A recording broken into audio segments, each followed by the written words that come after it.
নোয়াখালীর সদর উপজেলার নেওয়াজপুর ইউনিয়নের কাশেম বাজারে রোববার বিকেল 4টা কি 5টার দিকে যুবদল ও ছাত্র শিবিরের মাঝে দাওয়া পাল্টা দেওয়া, ইটপাটকেল সহ সংঘর্ষের ঘটনা ঘটে।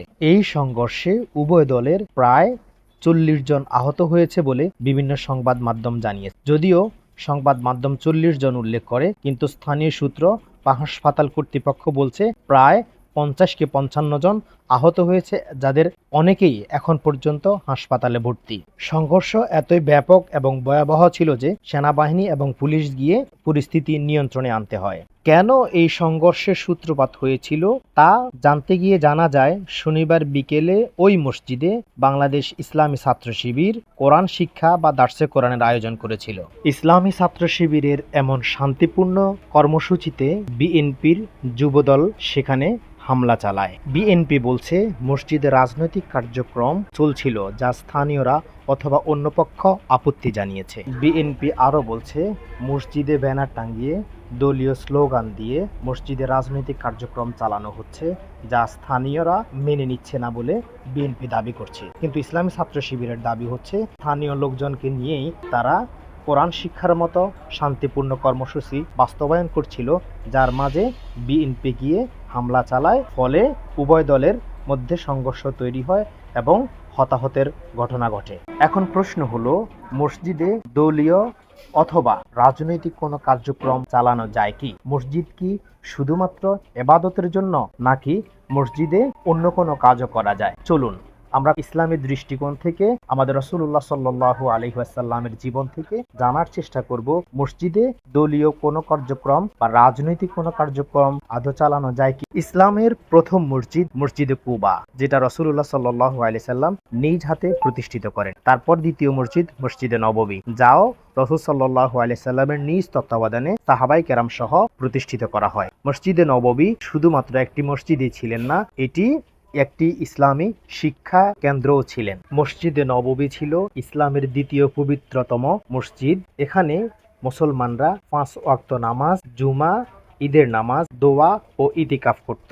মসজিদে নববীর ভেতরেই ছিল আসহাবে সুফফা নামে একটি বিশেষ জায়গা, যেখানে দরিদ্র সাহাবীরা থাকতেন এবং নবী সাল্লাল্লাহু আলাইহি ওয়াসাল্লাম তাদের শিক্ষা দিতেন। এখান থেকে হাফেজ, আলেম, দায়ী তৈরি হতেন, যারা পরবর্তীতে ইসলামের প্রচারে সারা দুনিয়ায় ছড়িয়ে পড়ত। মসজিদে নববীতে রাজনৈতিক ও প্রশাসনিক কার্যক্রম। অনেকেই মনে করেন মসজিদ শুধু নামাজের জায়গা, কিন্তু রাসূলুল্লাহ সাল্লাল্লাহু আলাইহি ওয়াসাল্লামের সময় মসজিদে নববী ছিল ইসলামের রাষ্ট্রের প্রশাসনিক দফতর। এখান থেকেই রাষ্ট্রীয় সিদ্ধান্ত নেওয়া হতো, যুদ্ধ ও শান্তির ঘোষণা দেয়া হতো, দূত ও রাষ্ট্রপ্রধানের চিঠি পাঠানো ও গ্রহণ করা হতো, বিচার ও সালিশ পরিচালনা হতো, সমাজ কল্যাণ ও দান ব্যবস্থাপনা নিয়ন্ত্রণ করা হতো। অর্থাৎ এটি ছিল ইসলামের রাষ্ট্রের সংসদ, আদালত, শিক্ষা প্রতিষ্ঠান ও উপাসনালয় সব একসাথে। শুধু তাই নয়, মসজিদে নববীতে সাহাবায়ে কেরাম একত্র হতো, পরামর্শ করত রাসূলুল্লাহ সাল্লাল্লাহু আলাইহি সাল্লামের সাথে বিভিন্ন বিষয়ে, বিভিন্ন সামাজিক সমস্যার সমাধান করা হতো। দরিদ্র, অসুস্থ ও মুসাফিরদের জন্য এখানে আশ্রয়ের ব্যবস্থা ছিল। মসজিদে নববী ইসলামী সভ্যতার ভিত্তি স্থাপন করে। এর আদলে পরবর্তীকালে পৃথিবীর সব মসজিদ, সমাজে মসজিদগুলো শুধু নামাজের স্থান নয়, বরং সমাজের নৈতিক, শিক্ষাগত ও প্রশাসনিক কেন্দ্র হিসেবে গড়ে ওঠে। সংক্ষেপে বলা যায়, মসজিদে নববী ছিল ইসলামের প্রথম বিশ্ববিদ্যালয়, প্রথম সংসদ, প্রথম আদালত ও প্রথম প্রশাসনিক কেন্দ্র, যা আজও মুসলমানদের ঐক্য, শৃঙ্খলা ও নেতৃত্বের প্রতীক। এবার আসুন বিএনপি এবং শিবিরের কার্যক্রমকে এই আলোকে একটু ব্যাখ্যা করি। যারা মনে করেন মসজিদ শুধু ইবাদতের স্থান, এখানে অন্য কোনো কার্যক্রম চালানো যাবে না, তারা হয় ইসলামের ব্যাপারে অজ্ঞ, অথবা জেনে শুনেই মসজিদ থেকে মানুষকে ফিরিয়ে রাখতে চান।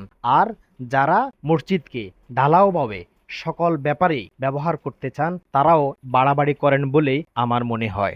পরিশেষে বলবো, জামাত শিবির বা ইসলামী রাজনৈতিক দল যারা করেন, তারা যেহেতু ইসলামী রাজনীতি করেন, সেহেতু তাদের প্রোগ্রামগুলো মসজিদ কেন্দ্রিকই হবে। যারা মসজিদ কেন্দ্রিক প্রোগ্রামগুলো পছন্দ করেন না, আপনারাও মসজিদ কেন্দ্রিক প্রোগ্রাম করার চেষ্টা করেন, কোরআন হাদিসের চর্চা করেন, তাহলে জাতি যেমন উপকৃত হবে, উপকৃত হবেন আপনিও। কোরআন এবং হাদিসের সঠিক জ্ঞান অর্জন করে আপনার দুনিয়ার জীবন হবে সুন্দর, আখিরাতের জীবন হবে শান্তি আর অনাবিল আনন্দের। আজ এখানে রাখছি, পরবর্তীতে দেখা হবে অন্য কোনো ভিডিওতে, কথা হবে অন্য কোনো প্রসঙ্গে। সে পর্যন্ত ভালো থাকুন, সুস্থ থাকুন। আল্লাহ হাফেজ।